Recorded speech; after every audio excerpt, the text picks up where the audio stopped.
그 예전에 제가 영화 터미널이라는 영화를 본 적이 있어요. 근데 그 터미널이라는 영화가 어떤 영화였냐면 거기에 나오는 남자 이름이 이제 톰 행크스가 이제 빅터라는 이름으로 등장을 합니다. 그런데 마치 그 공항에서 그 빅터의 시간이 멈춰버렸어요.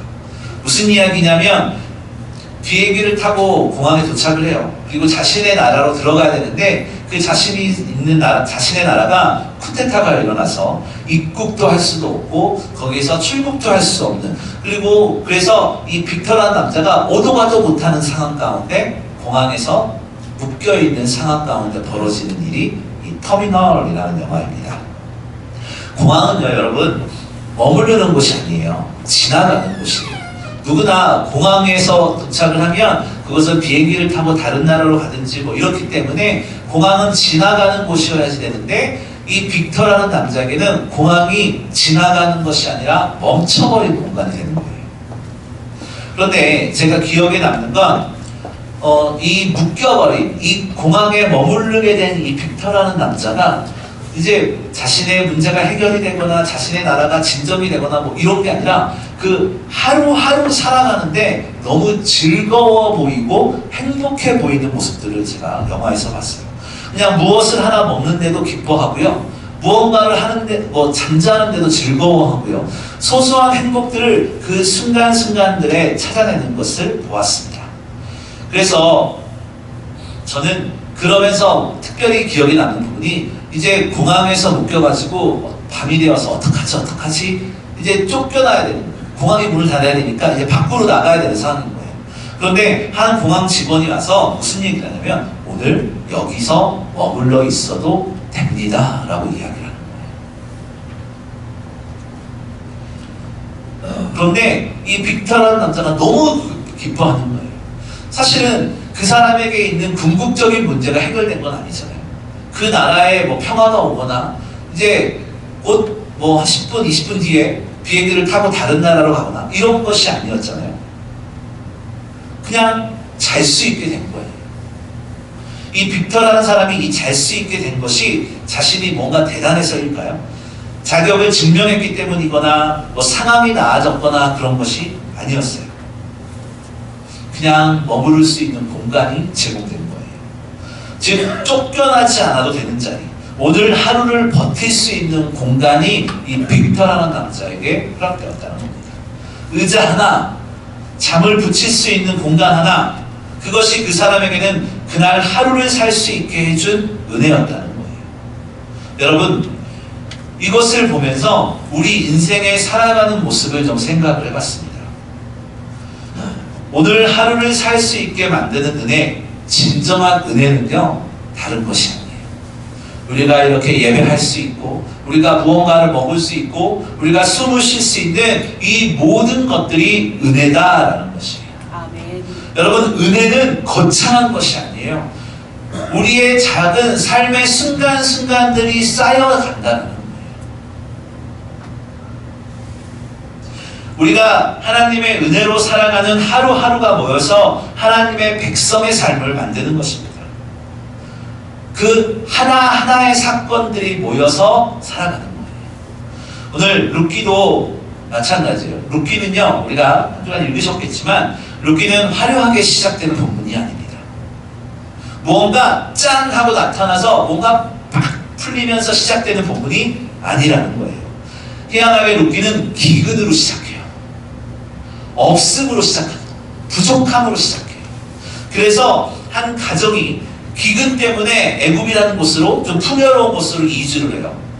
그런데 이주를 해서 거기서 잘 먹고 잘 살았다라는 해피엔딩으로 끝났으면 좋았을 텐데 그런 것이 아니라 그 애굽으로 피해서 그 기근 때문에 고향에서의 기근 때문에 좀 풍요로운 곳을 갔다가 남편도 죽고 두 아들도 죽은 나오미가 나옵니다. 그리고 두 명의 며느리, 남편을 잃어버린 두 명의 며느리 중에 한 명은 고향으로 돌아가고 룸과 이 며느리 한 명인 룸과 이 시어머니인 나오미, 이 둘만 다시 고향으로 돌아오는 초라하고 볼품없는 것으로 시작하는 것이 이 룻기예요. 그래서 룻기는요 상처와 결핍으로 시작하는 책이에요. 룻을 좀 보죠. 룻은 선택지가 많아서 나오미를 따라온 것이 아니었어요.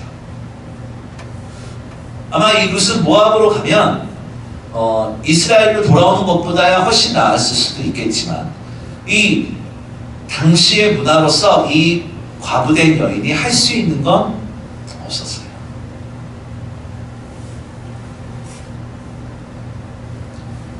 이 룻은요, 고향인 모압으로 가도 희망은 없었고, 또 시어머니 나오미를 따라서 베들레헴으로 와도 보장된 미래가 없었다는 거예요. 이 룻은 국적도 지위도 보호자도 없는 사람으로 이제 베들레헴으로 다시 시어머니의 고향으로 돌아오게 됩니다. 그리고 2장에서 룻이 밭으로 나가는 장면이 나와요. 이삭을 주우러 나가는 장면인데, 위대한 내가 이삭을 주어서 집안을 일으키리라, 내가 돈을 열심히 벌어가지고 시어머니를 호강하게 만들고 내가 멋진 남자를 만나서 재혼을 하겠다, 이런 의도가 있는 책이 아니라는 거예요. 이런 의도로 2장이 시작되지 않는 겁니다. 즉 룻은요, 2장에서 어떤 일을 벌어지냐면 먹고 살기 너무 힘들어서, 하루하루 살기가 너무 힘들어서 이야기를 시작하는 것이 바로 2장이에요. 그래서 이 나오미는 2장에서 이삭을 주우러, 오늘 본문에서 이삭을 주우러 나간 것으로 시작되고, 또 우연히 보아스에게 속한 밭에 이르게 됩니다. 그런데 이 보아스가 이 룻을 내쫓지 않아요. 다른 곳에 가지 말고 여기서 머물러라 라고 이야기를 해요.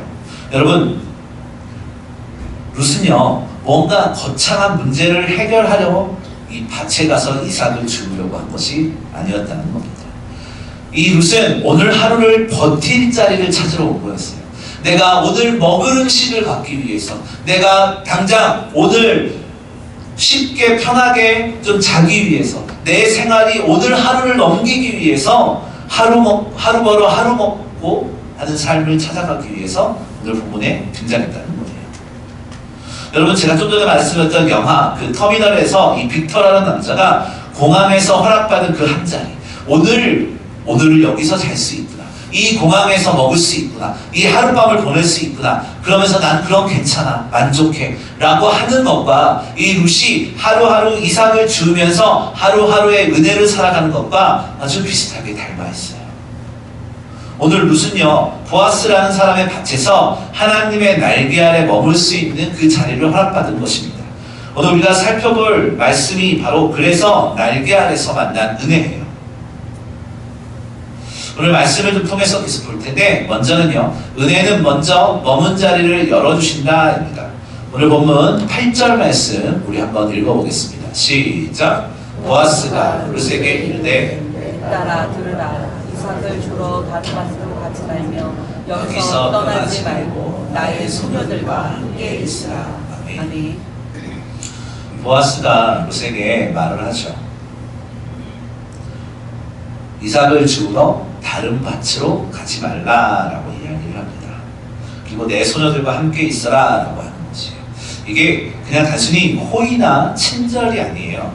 이게 무엇이냐면 경계선을 정해주는 것인데, 보아스가 룻에게 다른 데로 가지 말고 여기를 떠나지 말고 나의 사람들과 함께 있어라 라고 하는 것은 여기에 있으면 안전하다라는 뜻이에요. 세이프 존을 만들어줬다라는 것이죠. 그래서 여기서는 당신이 보호받을 수 있다라는 의미예요. 당시에 이삭을 줍는 사람들은요, 대부분 농사를 짓고 거류민들을 위해서, 연약한 자들을 위해서, 과부를 위해서 이 모퉁이들의 이제 그 수확하고 남은 것들을 다 수확하지 말고 모퉁이의 것들을 이렇게 남겨뒀었거든요. 이것은 대부분 가난하고 약한 사람들을 위해서 남겨뒀어요. 레위기 19장에 잘 나오는데, 가난한 자와 거류민을 위해서 남겨두는 것이 모퉁이의 이삭들이었어요. 법적으로는, 그래서 율법적으로는 그 밭주인에게 허락을 구하지 않아도 되는 거였어요. 그래서 모퉁이의 것들을 줍는데 허락을 받지 않아도, 왜냐하면 율법에서 보장하는 거였기 때문에 가난한 자들이 권리였어요. 그런데 현실적으로는 달랐어요. 율법 때문이 아니라 현실 때문에 그들은 밭주인의 허락 없이는 들어갈 수가 없었어요.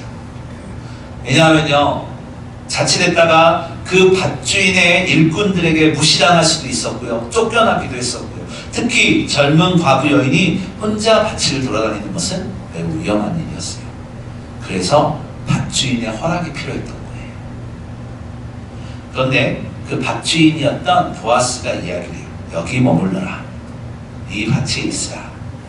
이렇게 허락하는 겁니다. 구절은 좀 더 구체적으로 나오는데요. 구절을 한번 읽어보겠습니다. 시작. 그들이 배는 밭을 보고 그들을 따르라. 내가 그 소년들에게 명령하여 너를 건드리지 말라 하였느니라. 목이 마르거든 그릇에 가서 소년들이 길어온 것을 마실지니라 하는지라. 아멘.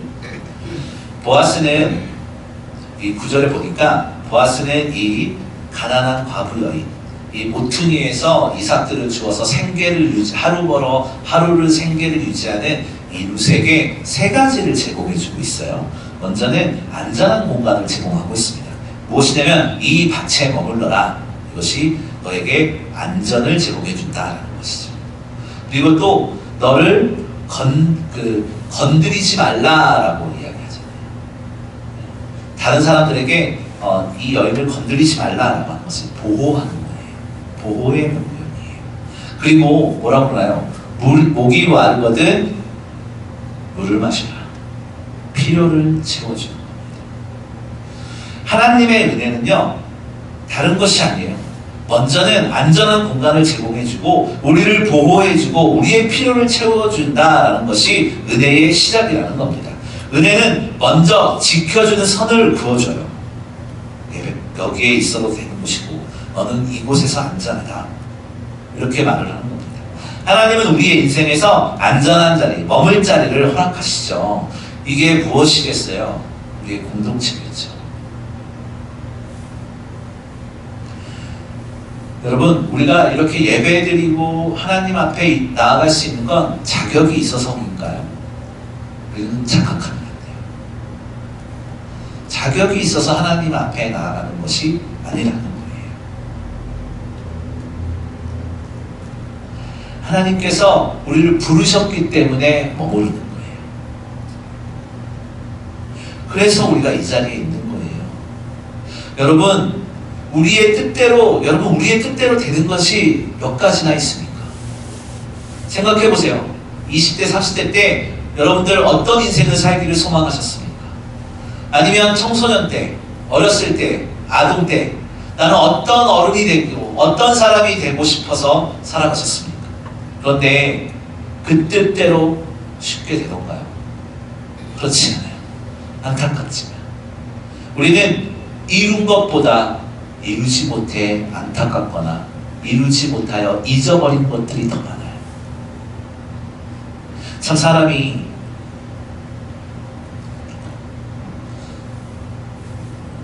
아쉬운 게 이룬 것보다 잃어버린 것이 더 많으면서 그 아주 몇 개의 그걸 가지고 내가 다 이룬 것처럼 생각해요. 물론 저도 마찬가지예요. 우리는 참 연약한 것 같아요.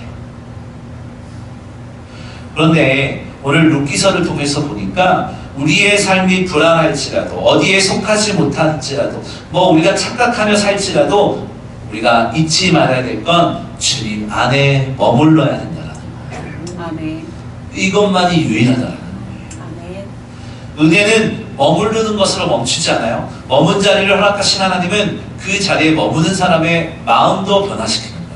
우리가 하나님의 그늘 아래 우리가 그 날개 아래 거해야 되는 것은 우리의 안전만을 보호해 주는 것이 아니라 우리의 마음도 변화시켜 주신다라는 거예요. 아멘. 룻은 보아스의 밭에서 단순히 보호만 받은 것이 아니라 자기 자신을 바라보게 돼요. 이제 본문이 어떻게 이어지냐면 이제 11절에서 13절까지 보면 룻은 그 자리에서 고개를 숙이면서 나는 이방 여인이거늘 어찌하여 당신께 은혜를 입어 나를 돌보십니까? 이런 이야기들을 해요. 좀 더 볼 텐데 은혜는 머물 자리를 열어주고 그 다음에는 마음을 열게 합니다. 이제 좀 더 나아가서 두 번째 은혜를 좀 살펴볼 텐데 은혜를 만난 사람은 자격 없음을 안다. 우리 10절 말씀 우리 한번 읽어보겠습니다. 시작. 룻이 엎드려 얼굴을 땅에 대고 절하며 그에게 이르되 나는 이방 여인이거늘 당신이 어찌하여 내게 은혜를 베푸시며 나를 돌보시니까 아멘. 네, 이제 보아스의 호의에 룻이 반응해요. 그런데 무언가 요구하거나 비교하거나 이런 것이 아니라 엎드려요. 아니 보아스님 뭐 나에게 이삭이 아니라 좀 더 많이 주세요. 이렇게 요구하거나 아니면 저쪽 옆에 밭이 더 먹을 것이 많으니까 저 땅 주인한테 부탁해서 이것도 갖고 저것도 갖게 해주세요. 이렇게 이야기하는 것이 아니라 그냥 겸손히 절하였다라는 것을 이야기하고 있습니다. 나는 이방 여인이거늘 이렇게 이야기하잖아요. 이 속에는 깊은 자기 인식이 담겨져 있죠. 룻은 자신이 누구인지 아주 정확히 알고 있었어요. 하나님의 백성에 속하지 않는 이방 여인이었죠. 이 룻에게는 이 땅에서 이삭을 줄 자격도 보호받을 권리도 없었던 사람이에요. 그 율법에 해당되는 이삭은 가난한 자들, 이스라엘 백성들에게만 해당되는 이야기였어요. 그런데 룻은 이방 여인이었죠. 결국 룻은요, 그 이삭을 모퉁이의 음식을 줄 만한 자격도 없었고 권리도 없었고 보호받을 상황도 아니었다. 여러분, 하나님의 은혜란 이런 거예요. 권리도 없고 자격도 없는 우리에게 괜찮아, 내가 너를 사랑해, 이렇게 하는 것이 은혜예요. 아멘. 하나님의 은혜는요, 내 의를 드러내는 것이 아니라 땅에 대고 절하는 것처럼 하나님 앞에 엎드리는 겁니다. 하나님의 자비하심을 구하는 겁니다. 그리고 나는 연약하고 날마다 실수합니다. 그런데 괜찮을까요? 라고 질문하는 겁니다. 하나님께서 얘기하시겠죠. 괜찮아, 괜찮아. 내가 너 나의 안에 거하면 너는 안전할 수 있어. 이렇게 말을 하는 것이죠. 여러분, 은혜란 무엇입니까? 은혜는요, 받을 자격이 없는 사람에게 주어지는 것이 은혜예요. 만약 우리가 받을만 은혜를, 하나님의 은혜를 받을만 해서 받는다면 그건 은혜가 아니라 대가이고 보상이겠죠. 여러분, 병원에 가보시니까 병원에서 치료비를 다 냈다면 그게 뭐냐면 내가 낸 돈에 대한 서비스를 받는 거예요.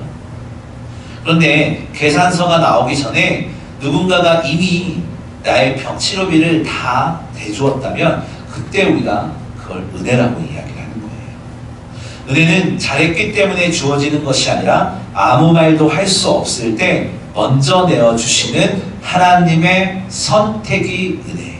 아멘. 룻은 자신의 부족함과 연약함을 숨기지 않았죠.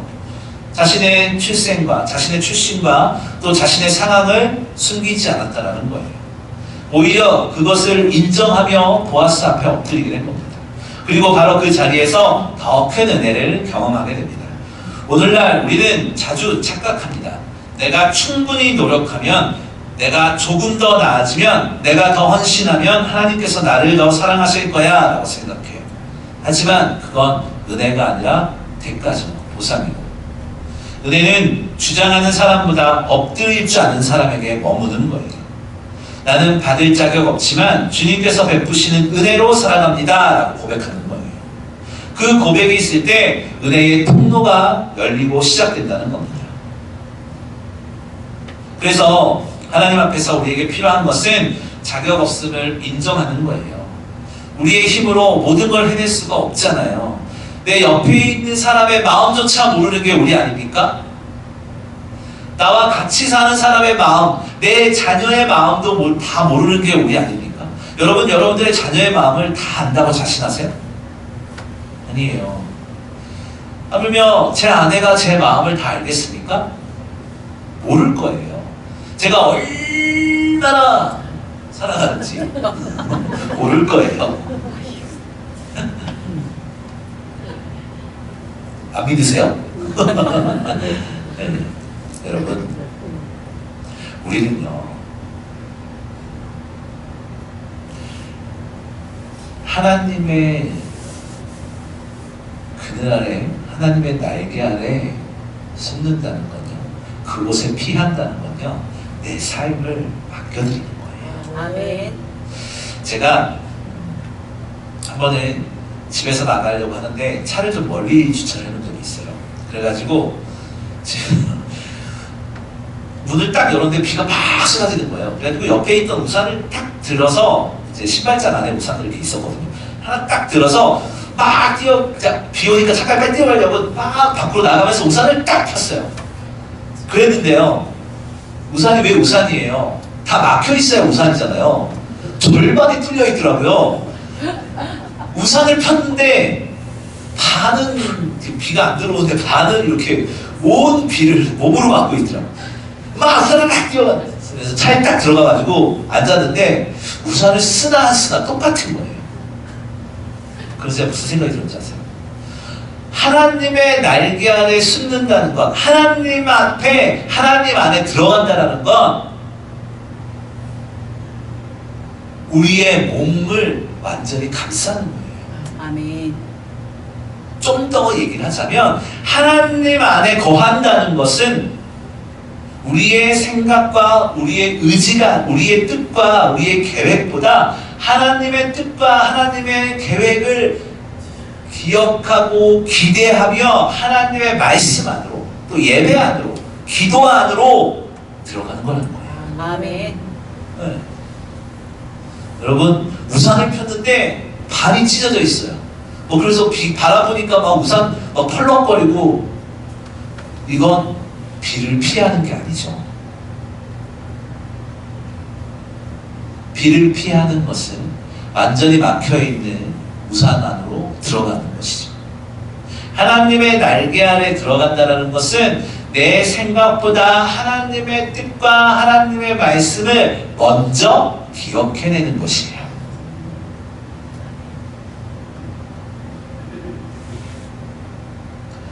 그 은혜가 있어야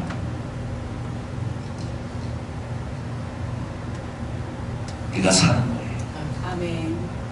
한 가지만 더 볼 것은요, 은혜의 본질은 하나님의 날개 아래로 오는 것이다.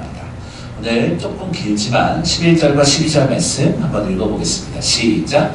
보아스가 그에게 대답하여 이르되 내 남편이 죽은으로 내가 시어머니에게 행한 모든 것과 내 부모와 고국을 떠나 전에 알지 못하던 백성에게로 오니니 내게 분명히 알려졌느니라. 여호와께서 내가 행한 일에 보답하시기를 원하며 이스라엘의 하나님 여호와께서 그의 날개 아래에 보호를 받으러 온 내게 온전한 상 주시기를 원하노라 하시니라. 아멘. 이제 룻이 엎드렸잖아요. 이제 보아스가 너는 이 땅에서 안전할 수 있고 이 땅에서 이삭을 주며 살아라고 했더니 룻이 이제 10절에 보니까 9절을 이렇게 보면서 감사하게 엎드리잖아요. 그러자 이 보아스가 이 룻의 이 선택을 신앙의 언어로 해석하고 있는데, 다른 것이 아니라 보아스는 룻이 한 일을 단순히 그냥 시어머니를 따라온 효심으로만 보지 않았어요. 더 깊은 의미를 보고 있는데, 그래서 이스라엘 하나님 여호와께서 그의 날개 아래 보호를 받으러 온 내게, 이렇게 말을 하고 있죠. 12절 하반부에 보면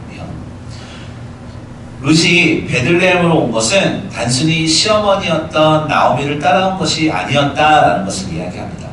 룻이 그 모압 여인, 이방 여인으로서 그 많은 신학자들이나 성경학자들이 룻은 하나님을 의지했다, 하나님을 선택했기 때문에 나오미를 따라왔다라고 이야기를 하는 것이 근거가 바로 이 12절이에요. 그래서 룻이 베들레헴으로 온 것은 단순히 그냥 시어머니 먹고 살 게 없어서 어떻게 시어머니 옆에 있으면 좀 더 낫겠지라고 따라온 것이 아니었다는 거예요. 모압에 그가 그 여인이 섬기고 있던 우상, 그 집안이 섬기고 있던, 그 나라가 섬기고 있던 우상들을, 이것들을 버리고 하나님께로 피한 신앙의 결단이었다라는 것입니다. 룻은 익숙한 것, 안전해 보이는 것을 떠나 하나님께로 왔다는 거예요. 내가 생각할 때는 이게 더 나을 것 같은데 이것이 이것에 따라가는 것이 아니라 하나님께로 오기를 선택했다라는 거거든요. 그래서 그의 날개 아래 보호를 받으러 온 이렇게 이야기를 하는 거잖아요. 본문에. 아주 성경에서 이 표현은 성경에서 아주 중요한 이야기인데 시편 94편 4절은 이렇게 이야기를 합니다. 제가 읽어보겠습니다. 그가 너를 그의 빛으로 덮으리니 내가 그의 날개 아래 피하리로다. 그의 진실함은 방패와 손방패가 되시나니 이렇게 말을 하죠. 새가 새끼를 날개 아래 품듯이 하나님은 당신께로 피하는 자들을 보호하신다는 것이에요. 은혜의 본질이 무엇이냐면 바로 이거예요. 어디로 도망쳤느냐가 아니라 어디로 갔느냐가 아니라 누구에게로 피했느냐가 중요한 거예요. 은혜는 문제를 피하게 하는 것이 아니라 피할 수 있는 품을 먼저 열어두시는 하나님을 바라보는 것이에요. 룻은요, 사람을 따른 것이 아니라 하나님께 피한 인생이었어요. 은혜는 결과가 아니라 방향이라는 겁니다. 우리가 어디로 향하고 있는지, 누구를 의지하고 있는지가 매우 중요해요. 그래서 13절에 룻은 이렇게 이야기를 하고 있죠. 한번 읽어보겠습니다. 시작. 룻이 이르되 내 주여 내가 당신께 은혜 있기를 원하나이다. 나는 당신의 하늘 중에 하나도 갖지 못하오니 당신이 이 하늘을 위로하시고 마음을 기쁘게 하는 말씀을 하셨나이다 하니라. 아멘.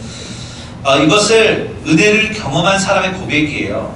당신이 이 시녀를 위로하시고 마음을 기쁘게 하는 말씀을 하셨나이다 라고 말을 하잖아요. 룻은 먹을 것을 얻은 것도 감사했지만 그보다 먼저 마음이 다시 숨 쉴 수 있게 된 것에 대해서 감사하고 있는 거예요.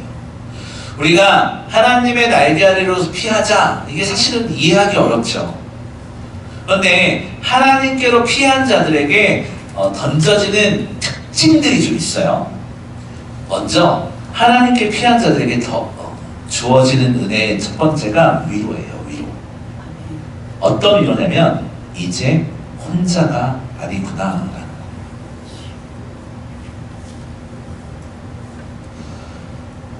그리고 하나님께 피한 자들에게 더해지는 두 번째 은혜가 평안이에요. 이 평안은요, 특별해서 상황은 그대로여도 마음이 더 이상 쫓기지 않는 거예요. 내 상황은 여전히 달라지지 않고 힘든데 왜 마음 가운데 기쁨과 소망이 있을까? 왜 마음이 평안할까? 내 상황은 전혀 달라진 것이 없는데 왜 내 마음에 평안이 있을까? 은혜를 사모하는 자의 특징이에요. 은혜의 세 번째 특징은 소망이 생긴다는 거예요. 오늘 하루 다시 살아도 되겠구나 라는 소망이에요. 이 소망이 오늘을 살아가게 하고 내일을 바라보게 합니다. 하나님의 은혜를 가졌다는 건 다른 것이 아니에요. 내 삶의 상황이 달라지지 않더라도 나를 이끄실 하나님을 의지하고 오늘을 일어서는 거예요. 아멘. 오늘을 살아내는 거예요. 아멘. 그래서 살아가는 인생입니다.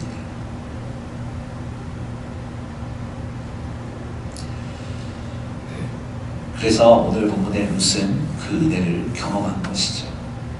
하루가 너무 버거운 날, 여러분의 하루는 어디서 끝나고 있는지 한번 돌이켜보세요. 너무 지치고 있는 날, 여러분의 하루는 어떻게 끝이 나고 있습니까? 끝없이 넘기는 휴대폰의 화면을 보면서 하루를 끝내고 있습니까? 너무 지치고 힘들지만 그 마지막에 끊임없이 휴대폰을 넘겨가면서 SNS나 유튜브를 보면서 끝내고 계십니까? 아니면 머릿속에서 사람들의 평가와 사람들의 말들이 떠올라서 잠 못 이루는 하루로 마감을 하고 계십니까? 아니면 하나님께서 주시는 위로와 평안과 소망으로 하루를 마감하고 계십니까?